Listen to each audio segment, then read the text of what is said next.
मेघा की जुदाई के बाद मैं बहुत ही उदास और मायूस रहता था, क्योंकि मैंने उसे बेइंतहा मोहब्बत की थी। मैंने कभी भी नहीं सोचा था कि मेघा मुझे इस तरह अकेला छोड़कर चली जाएगी, क्योंकि मैंने तो जीने मरने की कसम खाई थी और उसके साथ शादी करने का वादा भी किया था। पर वो बेवफा निकली और मुझे छोड़कर चली गई। उसकी जुदाई का गम मुझसे सहन नहीं होता था। मैं जिस मकसद के लिए गांव से शहर आया हुआ था, मैंने तो अब वो मकसद ही भुला दिया था, क्योंकि मेरे गरीब माँ बाप दिन रात मेहनत करके मुझे शहर के एक बड़े कॉलेज में पढ़ा रहे थे। वो चाहते थे कि मैं पढ़ लिख कर एक बड़ा अफसर बन सकूं, और उनके सारे सपने मेरी वजह से चकनाचूर हो रहे थे। मुझे अपने माँ बाप की भी चिंता नहीं रही थी। मैं सिर्फ उस बेवफा की याद में दिन रात रोता रहता था। मैं अपने माँ बाप के भेजे हुए पैसे, जो कि मेरी पढ़ाई के लिए होते थे, वो सारे के सारे उस बेवफा पर खर्च कर चुका था। अब तो मेरे पास कॉलेज की फीस जमा करने के भी पैसे नहीं बचे थे। पैसे तो क्या, मैं तो अपनी जान देने के लिए भी तैयार था। पर वो मेरी मोहब्बत को समझ ही नहीं पाई और मुझे छोड़कर चली गई। मेघा से मेरी मुलाकात मेरे ही कॉलेज में हुई थी, और मोहब्बत का इजहार भी उसी की तरफ से पहले हुआ था। मैं तो गांव से आया हुआ एक सीधा साधा लड़का था। मैं तो इन शहर की लड़कियों के फरेब को जानता तक नहीं था। उसने खुद ही मुझे बोला था कि तुम्हारी सादगी पर मैं फिदा हो गई हूँ, मुझे तुमसे मोहब्बत हो गई है। मेरी जवानी भी उस समय चरम सीमा पर थी। उसकी दिन रात की मुलाकात और प्यार भरी मीठी मीठी बातों का मैं भी दीवाना हो गया था। अब मुझे भी उसके बगैर रहा नहीं जाता था, इसलिए मैं भी अब उससे मोहब्बत करने लगा था। वो हर समय ही मुझसे मोबाइल पर, कभी व्हाट्सएप पर, तो कभी फ़ोन कॉल्स पर मेरे कांटेक्ट में रहती थी। रात को सारी सारी रात मुझे कॉल पर बातें करती रहती थी। उसने मुझे अपनी मोहब्बत में इस तरह घेरा हुआ था कि मेरा अब उसके घेरे से निकलना नामुमकिन था। एक रात वो खुद ही मेरे रूम में आई, जहाँ पर मैं और मेरा दोस्त, जो मेरा ही रूममेट था, हम सोए हुए थे। उसने पहले मुझे मैसेज किया था कि मैं दरवाजे पर खड़ी हूँ, दरवाज़ा खोलो। जब मैंने मैसेज नहीं देखा और कोई रिप्लाई नहीं दिया, तो उसे और सब्र न हो सका और उसने दरवाजे पर नॉक करना शुरू कर दिया। मुझसे पहले मेरे दोस्त ने जाकर दरवाज़ा खोला। वो मेघा को देखकर काफ़ी हैरान और परेशान हुआ था। वो मेघा से बोल रहा था कि तुम इस समय हमारे रूम में क्या कर रही हो। उन लोगों की आवाज़ पर मैं भी उठ गया, और मुझे उठता देखकर मेघा फ़ौरन ही मेरे पास आ गई और मुझसे कहने लगी कि मुझे अपने कमरे में बहुत ज़्यादा डर लग रहा है, मुझे नींद नहीं आ रही। मैं तो उस पर ज़रा सी तकलीफ़ भी बर्दाश्त नहीं कर सकता था, तो ये कैसे बर्दाश्त करता कि उसको डर लगे और मैं उसको अकेला छोड़ दूँ। मैंने उससे बोला कि चलो, मैं तुम्हारे साथ तुम्हारे रूम में चलता हूँ, जब तुम्हें नींद आ जाएगी फिर मैं अपने कमरे में आ जाऊँगा। तो वो फ़ौरन ही मान गई थी, क्योंकि वो इसीलिए तो आई थी। मेरा दोस्त मेरी बात सुनकर हैरान था और मेरी तरफ देखने लगा और कहने लगा, कुणाल, क्या तुम पागल हो गए हो? तुम मेघा के कमरे में कैसे जा सकते हो? हमारे कॉलेज के नियम बहुत सख्त हैं, तुम्हें कॉलेज से भी निकाला जा सकता है। पर मुझे उस समय मेघा से बढ़कर और कोई भी नहीं था। मैंने बिना कुछ सोचे समझे मेघा के साथ जाना जरूरी समझा। जब मैं उसके कमरे में पहुंचा तो वो अपने बेड पर लेट गई और मैं उसके साथ ही बैठ गया और उसके बालों में अपनी उंगलियां फेरने लगा, जिससे कि उसे जल्दी ही नींद आ जाए। पर नींद का आना अब नामुमकिन था। जबान खून था और कमरे में भी हम दोनों अकेले थे, तो ना चाहते हुए भी हम दोनों के बीच में वो सब कुछ हो गया जो नहीं होना चाहिए था। उस समय हम दोनों ही अपने होश खो बैठे थे। पहल मेघा की तरफ से ही हुई थी। उसने खींचकर मुझे अपने बराबर बेड पर लिटा लिया था और फिर हमारे बीच की सारी दूरियां मिटती चली गईं। मैं भी खुद पर काबू नहीं रख सका था। जिससे मैं प्यार करता था वो मेरी बाहों में थी, फिर मैं कैसे खुद को रोक पाता। पर जब हमको ये एहसास हुआ कि जो कुछ भी हुआ है वो सब कुछ बहुत ही गलत हुआ है, तब हमें होश आया और हम दोनों ही अपनी गलती पर पछताने लगे। मैंने मेघा से वादा किया था कि ये बात हम दोनों के बीच में ही रहेगी, किसी को भी मालूम नहीं होगा। तो उसने भी वादा किया और कहा कि मैं किसी को कुछ नहीं बताऊंगी। तुम तो लड़के हो और मैं लड़की हूँ, तो तुमसे ज़्यादा बदनामी मेरी हो जाएगी अगर किसी को इस बात के बारे में मालूम हो गया तो। पता नहीं क्यों मुझे मेघा बहुत चुपचाप और मायूस सी लग रही थी। मैंने सोचा शायद इतना बड़ा गलत काम करने के बाद मेघा शर्मिंदगी महसूस कर रही है, इसलिए मैं मेघा को समझाने लगा कि इस बात के बारे में किसी को पता नहीं चलेगा। उसके बाद मैं अपने कमरे में आ गया और सो गया। मुझे अपनी गलती का एहसास तो था, पर दिल ही दिल में मैं बहुत ज़्यादा खुश भी हो रहा था कि अब मेघा मुझसे कभी भी दूर नहीं होगी, क्योंकि हम दोनों के बीच में जो कुछ भी हो चुका था उसके बाद मेघा सिर्फ मेरे साथ ही शादी करेगी और किसी से भी शादी नहीं करेगी। लेकिन अगले कुछ दिनों तक मेघा के व्यवहार ने मुझे बहुत ही परेशान कर दिया था। उसका व्यवहार देखकर मेरे होश उड़ गए थे। क्योंकि उसका व्यवहार मेरे साथ बहुत ही अजीब सा हो गया था।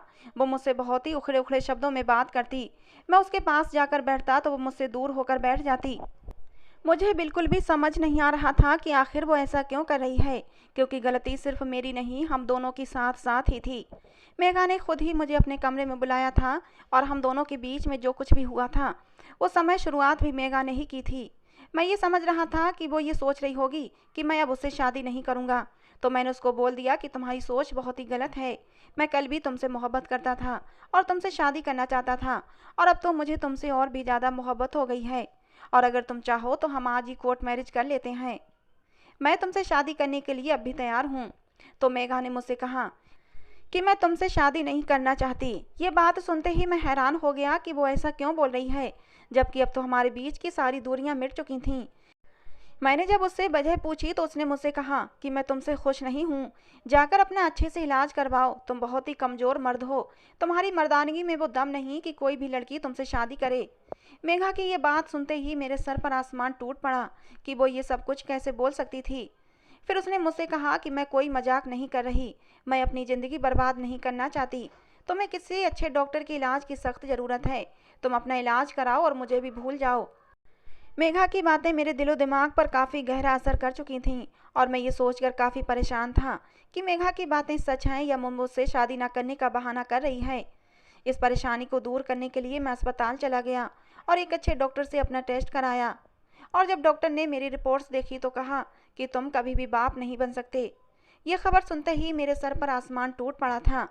मुझे अपनी कमजोरी से ज़्यादा इस बात की चिंता थी कि अब तो मेघा कभी भी मुझसे शादी नहीं करेगी, वो हमेशा के लिए मुझसे दूर हो जाएगी। मैं उसी समय अस्पताल से अपने रूम में चला आया। अब मेरा मन कॉलेज में नहीं लगता था, ना ही पढ़ाई में। मेघा ने मुझसे पूरी तरह अपने संबंध ख़त्म कर लिए थे। सारे दोस्त मुझसे मेरी परेशानी की वजह पूछते थे, पर मेरे पास उनके लिए कोई भी जवाब नहीं था। कुछ ही दिनों के बाद कॉलेज की छुट्टियां हो गई थीं, तो मैं अपने गांव वापस चला गया। वहां पहुंचते ही मुझे पता चला कि मेरे घर वाले तो मेरी शादी करवाने के बारे में सोच रहे थे। मेरी माँ ने मेरी मंगनी तो बचपन में ही तय कर दी थी अपनी सहेली की बेटी से। मैं अपने बहन भाइयों में सबसे बड़ा था, इसलिए मेरे माँ बाप चाहते थे कि अब मेरी जल्द से जल्द शादी हो जाए। मैं अपने घर वालों को काफ़ी समझाने की कोशिश करता रहा कि मैं फ़िलहाल शादी नहीं कर सकता, मुझे अपनी पढ़ाई पूरी करनी है, अपने पैरों पर खड़ा होना है, कोई नौकरी ढूंढनी है और शहर में ही अपना घर बसाना है। पर मेरी बात मानने के लिए कोई भी तैयार नहीं था। मेरे घर में मेरी शादी की तैयारियां जोरों पर हो रही थीं, और मैं शर्म के मारे किसी को ये बात बता भी नहीं पा रहा था। मैं बहुत ज़्यादा परेशान था। मैं अपनी मंगेतर की ज़िंदगी भी ख़राब नहीं करना चाहता था। मैं उसकी ज़िंदगी कैसे बर्बाद कर सकता था, क्योंकि डॉक्टर ने मुझे बोल दिया था कि मैं कभी भी बाप नहीं बन सकता। तैयारी पूरी हो गई थी, शादी का दिन भी आ गया, पर मैं शादी से बिल्कुल भी खुश नहीं था। मेरे घर वाले इस कदर खुश थे कि मैं उनकी खुशियाँ छीन नहीं सकता था, और शर्म के मारे किसी को कुछ बता भी नहीं पा रहा था। और फिर हम दोनों की शादी हो गई। वो मेरी पत्नी बनकर मेरे घर आ गई। मैंने अपनी पत्नी तन्वी को भी कुछ नहीं बताया, और मैंने उसके साथ अपने संबंध एकदम नॉर्मल ही रखे, जिस तरह से एक पति पत्नी में संबंध होने चाहिए। तन्वी को बाहों में भरते हुए मेरा शरीर पसीने पसीने हो रहा था, क्योंकि मुझे मेरे अंदर की कमजोरी पता थी, लेकिन मैं तन्वी पर कुछ भी जाहिर नहीं करना चाहता था, इसलिए खुद को नॉर्मल ही रखा।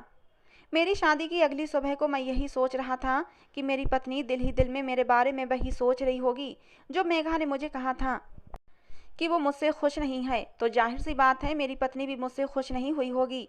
पर उसके चेहरे से मुझे कोई भी ऐसी मायूसी नज़र नहीं आ रही थी। उसका चेहरा तो पहले से भी ज़्यादा खिला खिला लग रहा था, और उसके चेहरे पर फैली शर्म की लाली इस बात की गवाही दे रही थी कि वो मुझसे बहुत ज़्यादा खुश है। फिर मैंने यही सोचा कि मेघा तो शहर की पढ़ी लिखी लड़की है, वो अपने हक के लिए कुछ भी बोल सकती है और साफ शब्दों में बयान कर सकती है, जबकि मेरी पत्नी तन्वी तो गांव की लड़की है, वो क्या कुछ बोलेगी। जिस तरह मैं शर्म के मारे कुछ भी नहीं बोल पा रहा था, वो भी इसी तरह शायद कुछ नहीं बोल पा रही हो और अपनी ज़िंदगी को इसी तरह मेरे साथ गुजारने पर राजी हो गई हो। तन्वी से मेरी शादी करने के बाद मेरे घर वाले तो बहुत खुश थे, पर साथ ही साथ अब मैं भी बहुत खुश था। सुहागरात में तो तन्वी को इतना गौर से देखा ही नहीं था, क्योंकि मैं खुद इतना ज़्यादा परेशान था। लेकिन अब सुबह होते ही जब तन्वी को गौर से देखा तो वो तो मेघा से भी कहीं ज़्यादा सुंदर और मासूम थी। तन्वी के ऊपर से मेरी निगाहें हटी नहीं रही थीं। मेरी नज़रों की तपिश से तन्वी ने भी शर्माकर अपनी निगाहें झुका लीं, और मुझे तन्वी पर और भी ज़्यादा प्यार आ गया। तन्वी से मुझे इतनी मोहब्बत और इतना प्यार मिला, जिसके बाद अब मेघा की यादें मुझे बहुत कम आती थीं। ऐसा नहीं था कि मैं मेघा को पूरी तरह भूल गया था, क्योंकि वो तो मेरी पहली मोहब्बत थी और पहली मोहब्बत को कोई इंसान इतनी जल्दी भूल नहीं पाता। पर तन्वी की मोहब्बत देखकर अब मैं मेघा को कम ही याद किया करता था। कुछ ही दिनों के बाद मेरे कॉलेज की छुट्टियां ख़त्म हो गईं, तो मुझे शहर जाना पड़ गया। मेरे जाने से तन्वी बहुत ही उदास हो रही थी और कह रही थी, कुणाल मत जाओ, मैं आपके बगैर अब एक दिन भी नहीं रह सकती। तन्वी के बगैर रह तो मैं भी नहीं सकता था, क्योंकि उसने मेरे दिल में अपने लिए एक अलग ही स्थान बना लिया था। जिस तरह उसने कुछ ही दिनों में मुझे प्यार, मोहब्बत और इतनी इज्जत दी थी, मैं भी शायद अब उससे मोहब्बत करने लगा था। पर मेरी मजबूरी थी, पढ़ाई का मामला था, मेरा जाना भी ज़रूरी था। शादी से पहले तो मैं वीकेंड पर भी घर नहीं आता था, क्योंकि काफ़ी खर्चा हो जाता था और मैं फिजूल खर्ची नहीं करना चाहता था। उधर मेघा पर भी मेरा काफ़ी खर्चा हो जाता था, तो पैसे बहुत ही मुश्किल से बच पाते थे। अब मैंने तन्वी को कह दिया था कि मैं हर वीकेंड पर तुमसे मिलने के लिए ज़रूर आऊँगा। जब मेरे कॉलेज की पढ़ाई पूरी हो जाएगी तो मैं वहीं शहर में नौकरी देख लूँगा और वहीं पर किराए का मकान लेकर तुम्हें अपने साथ शहर ले जाऊँगा। हम दोनों साथ में ही ज़िंदगी गुजारेंगे। ये बात सुनकर तन्वी थोड़ा खुश होने लगी और उसने खुशी खुशी मुझे जाने की अनुमति दे दी। मैं जैसे ही कॉलेज पहुंचा तो मुझे पता चला कि मेरे दोस्तों के थ्रू ये खबर पूरे कॉलेज में फैल चुकी थी कि मेरी शादी हो गई है। क्लास खत्म होने के बाद जब मेघा मुझे मिली तो उसने मुझसे कहा, तुमने अच्छा नहीं किया, एक लड़की की ज़िंदगी बर्बाद करके तुम्हें शादी नहीं करनी चाहिए थी, बल्कि अभी कुछ साल अपना इलाज करवाना चाहिए था। मेघा ने मुझे कहा कि तुम मर्द लोग होते ही खुदगर्ज हो, तुम लोगों को सिर्फ अपने बारे में ही सोचना अच्छा लगता है, किसी दूसरे की तुम्हें परवाह नहीं होती, तुम सिर्फ अपनी खुशियाँ चाहते हो, औरत को तो अपनी जूती के बराबर समझते हो। तुम लोग औरत को एक खिलौना समझते हो, जिसके साथ खेल कर उसे फेंक दिया जाता है। मेघा तो मेरी मोहब्बत पर भी विश्वास नहीं कर रही थी। वो कहने लगी, अगर तुम्हारी मोहब्बत सच्ची होती तो तुम इतनी जल्दी शादी न कर लेते, तुमने मेरे साथ सिर्फ टाइम पास किया है, तुम्हारी मोहब्बत झूठी थी।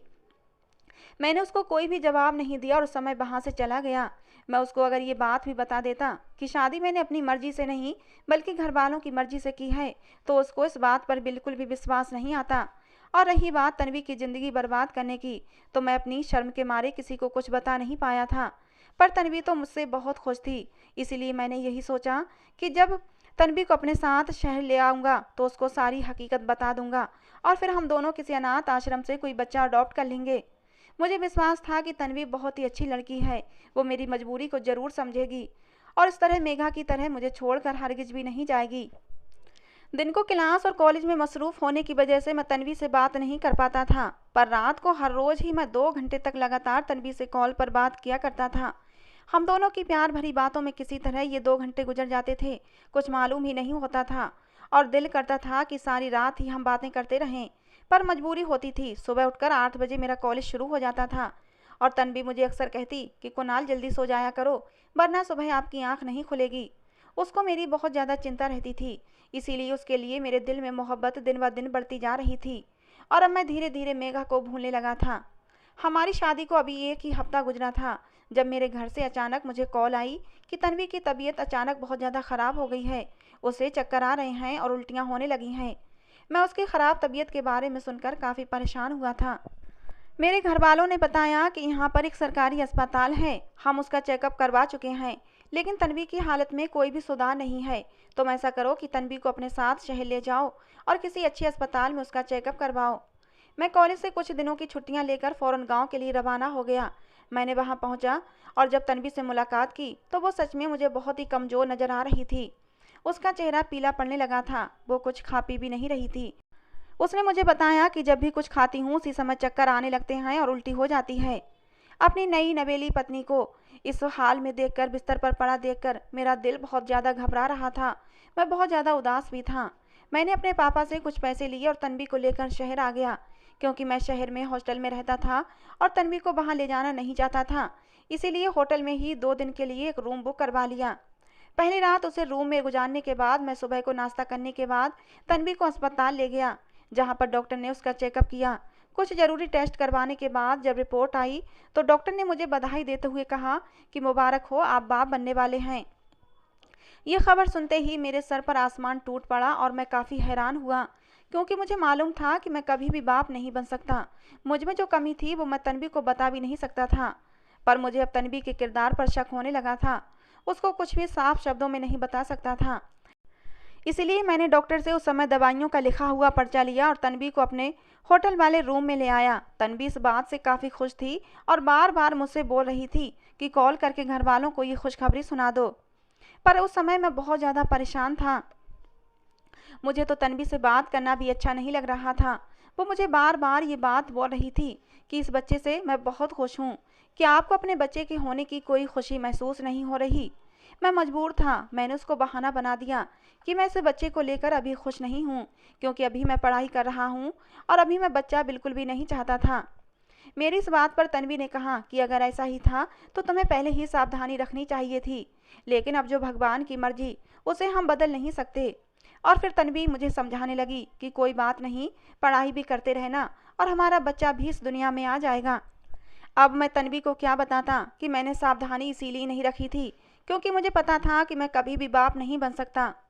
2 दिन तक तन्वी को अपने पास रखकर तीसरे दिन मैंने तन्वी को अकेले ही गांव के लिए बस पर बैठा दिया। वो मेरे सर्द रवैये पर काफ़ी परेशान थी कि मुझे अचानक से ये खबर सुनने के बाद क्या हो गया है। उसने मुझसे काफ़ी बार कहा कि वो अकेले गांव नहीं जाएगी, आप ही मुझे छोड़कर आओ। मैं कभी भी शहर अकेली नहीं आई हूँ और ना ही कभी इस तरह अकेले सफ़र किया है। मुझे बहुत ज़्यादा डर लग रहा है। इस हालत में तो आपको मुझे अकेले बिल्कुल भी नहीं छोड़ना चाहिए। पर आप न जाने क्यों मुझे इतना परेशान कर रहे हैं। मैंने उसकी बात का कोई भी जवाब देना जरूरी नहीं समझा था, क्योंकि मुझे लग रहा था कि तन्वी ने मुझे बहुत बड़ा धोखा दिया है। मैं उसे बस में बिठाकर अपने हॉस्टल चला आया। वहाँ पर बैठकर मैं अपनी किस्मत पर रोने लगा। जिंदगी ने मुझे कैसे मोड़ पर लाकर खड़ा कर दिया था। न मैं किसी को बता सकता हूँ कि मेरे साथ क्या समस्या है, ना ही तन्वी से बोल सकता हूँ कि वो मुझे धोखा दे रही है। मैंने अभी ये इरादा कर लिया था कि मैं अब कभी भी गांव तन्वी के पास नहीं जाऊंगा। कुछ ही घंटे के बाद तन्वी गांव पहुंच गई थी तो मेरे पापा की मेरे नंबर पर कॉल आई। वो मुझे काफ़ी डांटने लगे और कहने लगे कि इस हालत में तन्वी को अकेले यहाँ भेजने की तुम्हारी हिम्मत कैसे हुई? तुम उसको इस हालत में अकेले कैसे छोड़ सकते हो? तुम तो बहुत ही जिम्मेदार लड़के थे, तो तुम इतने गैर जिम्मेदार कैसे हो सकते हो, जबकि वो तुम्हारी पत्नी है, तुम्हारे बच्चे की अब माँ बनने वाली है। पापा ने मुझे कहा कि मुझे तुमसे ये उम्मीद हरगिज नहीं थी। मैंने शायद बहुत बड़ी गलती कर दी है तुम्हें शहर भेजकर। वहाँ जाने के बाद तो तुम बहुत ही गैर जिम्मेदार हो गए हो। मैं उनकी ये डांट चुपचाप सुनता रहा और फिर उन्होंने कॉल बंद कर दी। रात होते ही तन्वी की कॉल मुझे आई तो मैंने रिसीव नहीं की और कॉल कट करके अपना मोबाइल ही बंद कर दिया। काफ़ी सारे दिन इसी तरह गुजर गए और मैं घर पर कोई बात नहीं कर रहा था। कुछ दिन गुजर जाने के बाद मैंने एक दोस्त के नंबर से अपने पापा को कॉल की और उनसे कहा कि मेरा मोबाइल ख़राब हो गया है, मैं इसीलिए आपसे बात नहीं कर पाया। आप मेरी चिंता मत करना, जब मैं अपना मोबाइल ठीक करवा लूँगा तो खुद ही आपसे बात कर लूँगा। तो फिर पापा निश्चिंत हो गए थे। 2 महीने इसी तरह गुजर गए। पापा को अपने दोस्त के नंबर से कॉल करता रहा और उनकी खैरियत मालूम करता रहा। उधर तन्वी मुझसे बात करने के लिए बेचैन थी। उसने 2-3 बार मेरे दोस्त के उसी नंबर पर कॉल किया जिससे मैं पापा को बात करता था। मैंने अपने दोस्त से कह रखा था कि जब भी तुम्हारी भाभी का कॉल आए तो तुम कह देना कि कुणाल मेरे पास नहीं है, मैं बाद में बात करा दूंगा। मेरे दोस्त ने ऐसा ही किया था, लेकिन वो हैरान था कि आखिर मैं अपनी पत्नी के साथ ऐसा क्यों कर रहा हूँ। लेकिन मैंने अपने दोस्त को भी कोई बात नहीं बताई थी। 3 महीने के बाद मैंने एक चक्कर घर लगाया था, वो भी अपने पापा के बहुत बार कहने पर। मेरा बिल्कुल भी दिल नहीं कर रहा था कि मैं तन्वी से जाकर मिलूं। मैं एक ही रात के लिए गया था और अगले दिन मुझे वापस आना था। वहां पहुंचकर मुझे देखकर तन्वी काफ़ी खुश हुई थी। मैं अपने घर वालों से मिलकर जब अपने कमरे में गया तो वो मुझसे गले लगकर तड़प तड़प कर रोने लगी और कहने लगी, मुझे अपने इस व्यवहार की कुछ वजह बताओ। मुझसे ऐसा कौन सा पाप हो गया है जिसकी इतनी बड़ी सज़ा आप मुझे दे रहे हो? मैंने उसको कहा कि मैं अभी कुछ भी तुम्हें नहीं बताऊंगा, इस बात के लिए तुम्हें इंतजार करना पड़ेगा। इस बार मुझे पहले से भी ज़्यादा कमज़ोर और उदास नज़र आ रही थी, पर उसकी हालत का मुझे ज़रा भी एहसास नहीं हो रहा था, क्योंकि मेरे दिल में बस यही बात घर कर गई थी कि तन्वी ने मुझे बहुत बड़ा धोखा दिया है। जब रात को मैं तन्वी से अलग सोफे पर सोया तो वो मुझसे कहने लगी, कुणाल मैं मर जाऊंगी, मैं नहीं सह सकती आपकी ऐसी बेरुखी। मुझे ये सज़ा ना दें जो मैं सह न सकूं। मैंने आखिर ऐसा कौन सा पाप कर दिया है जिसकी आप मुझे इतनी बड़ी सज़ा दे रहे हैं? कम से कम एक बार बताएं तो सही कि मेरा कसूर क्या है। मैं वादा करती हूँ अगर मेरा कोई कसूर होगा तो मैं खुद ही आपसे दूर चली जाऊंगी, पर मुझे आपका ये व्यवहार बिल्कुल भी सहन नहीं हो रहा। मैं चुपचाप उसकी बातें सुनता रहा और दूसरी तरफ मुंह फेर कर सो गया। अगली सुबह जब मेरी आंख खुली तो तन्वी उसी जगह सोफे के करीब नीचे जमीन पर बैठी हुई थी और उसके चेहरे पर अभी तक आंसुओं के निशान दिख रहे थे। ऐसा लग रहा था कि वो अभी अभी सोई है और पूरी रात रोती रही है। मैं उसको उसी जगह छोड़कर कमरे से बाहर चला आया जहाँ पर मेरी माँ नाश्ता बना रही थी। मैंने नाश्ता किया और मम्मी पापा से बाय बोलकर शहर के लिए निकल पड़ा।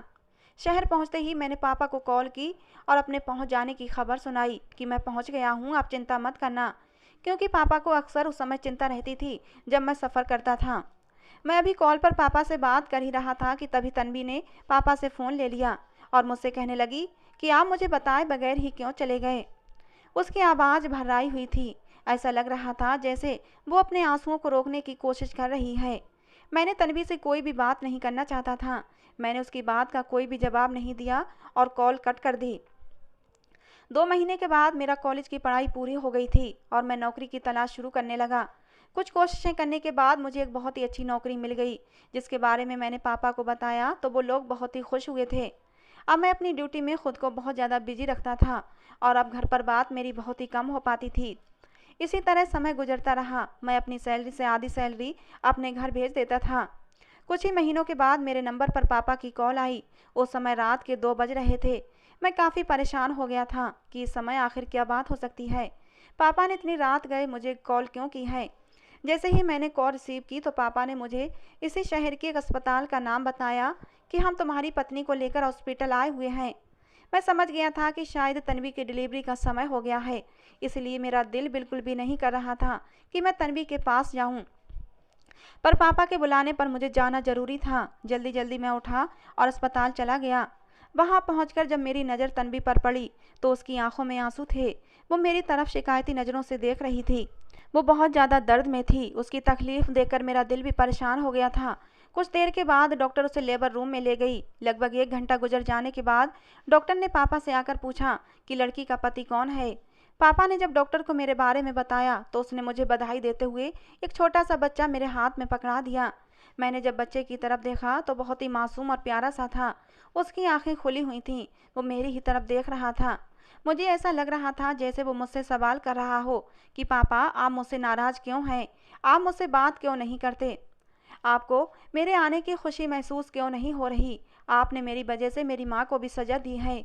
बच्चे की तरफ देखकर मेरी आंखों से आंसू निकलने लगे, जो मेरी माँ ने उसी समय आकर मेरी गालों से साफ कर दिए और कहा, बेटा जब तुम पैदा हुए थे उस समय तुम्हारे पापा भी इसी तरह खुशी के मारे रो रहे थे, जिस तरह अभी तुम अपने बेटे की खुशी में अपनी आंखों में आंसू बहा रहे हो। पापा और मेरी माँ उस बच्चे के आने से बहुत ज़्यादा खुश थे। मेरे दिमाग में तो सिर्फ यही बात चल रही थी कि ये बच्चा मेरा नहीं है, तन्वी ने मुझे धोखा दिया है। मैं इस बात को भूल नहीं सकता था। मैं उस समय अस्पताल में मौजूद था तो मैंने उस बच्चे का डीएनए टेस्ट करवाने के बारे में सोचा और उसको लेबोरेटरी रूम ले गया। जब टेस्ट के लिए मैंने सैंपल दिया तो मेरे दिमाग में सिर्फ यही ख्याल था कि अभी रिपोर्ट आ जाएगी और मुझे पता चल जाएगा कि बच्चे का बाप मैं नहीं हूँ। जब रिपोर्ट्स आई तो देखकर मैं हैरान रह गया। वो बच्चा तो मेरा ही था। मैं ये सोच रहा था ये कैसे मुमकिन हो सकता है, क्योंकि मुझे तो डॉक्टर ने कहा था कि मैं कभी भी बाप नहीं बन सकता। ये रिपोर्ट लेकर मैं उसी डॉक्टर के पास गया जिसने मुझसे कहा था कि मैं कभी बाप नहीं बन सकता। तो उसने एक बार फिर से मेरा टेस्ट करवाया। इस बार मेरी रिपोर्ट्स बिल्कुल नॉर्मल थी। डॉक्टर ने मुझसे माफ़ी मांगते हुए कहा कि शायद हमारी लेबोरेटरी टेस्ट की रिपोर्ट किसी के साथ चेंज हो गई होगी, इसीलिए हमें थोड़ी गलतफहमी हो गई थी, आप हमें माफ़ कर दें। डॉक्टर के चेहरे के हाव भाव देखकर मैं समझ गया था कि डॉक्टर झूठ बोल रहा है। जब मैंने उस पर दबाव डाला कि मैं तुम्हारी रिपोर्ट पुलिस में करूंगा और तुम्हें जेल की हवा खिलवाऊंगा, तो वो डॉक्टर डर गया और उसने सच्चाई उगल दी।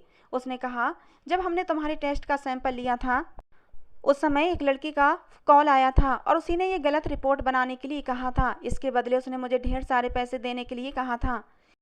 मेरा दिल कर रहा था कि मैं उसी समय डॉक्टर की जान ले लूं, क्योंकि उसकी वजह से मैंने अपनी पत्नी के साथ इतनी बड़ी ज्यादती की थी। मैंने ये पूरे 9 महीने किस परेशानी में गुजारे थे ये सिर्फ मैं ही जान सकता था। पर यह खुशी की खबर सुनते ही मेरे दिल में उस डॉक्टर के लिए दया आ गई और मैंने उसे माफ़ कर दिया, क्योंकि मेरी असली मुजरिम तो मेघा थी, जिसने डॉक्टर से कहकर मेरी गलत रिपोर्ट बनवाई थी। अब मैं मेघा से पूछना चाहता था कि आखिर उसने ऐसा क्यों किया। मैं उसी समय गुस्से में मेघा के पास पहुंचा था। मुझे पता था कि मेघा किस कंपनी में काम करती है। वहीं जाकर मैं मेघा को मिलने के लिए बाहर बुलाया।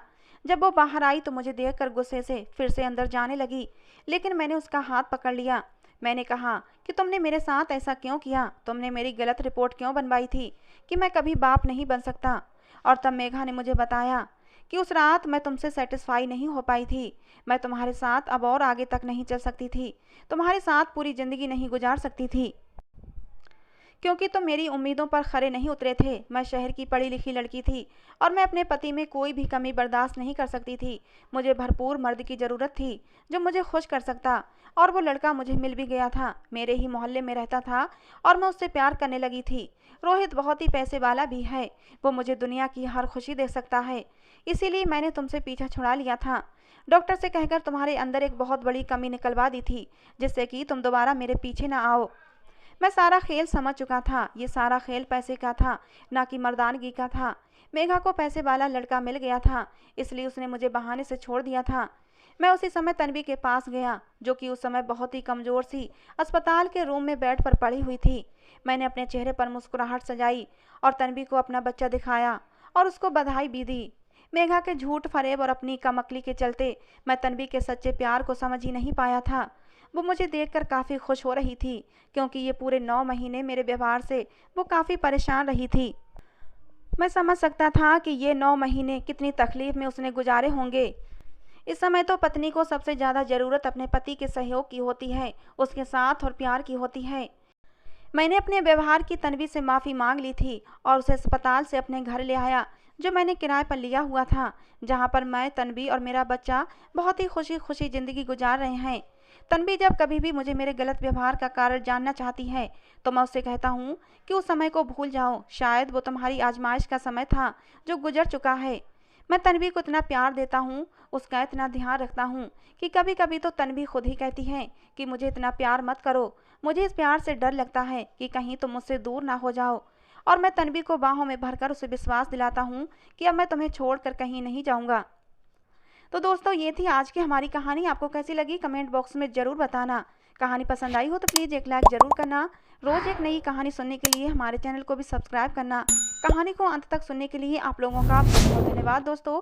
मिलते हैं अगली किसी नई कहानी के साथ।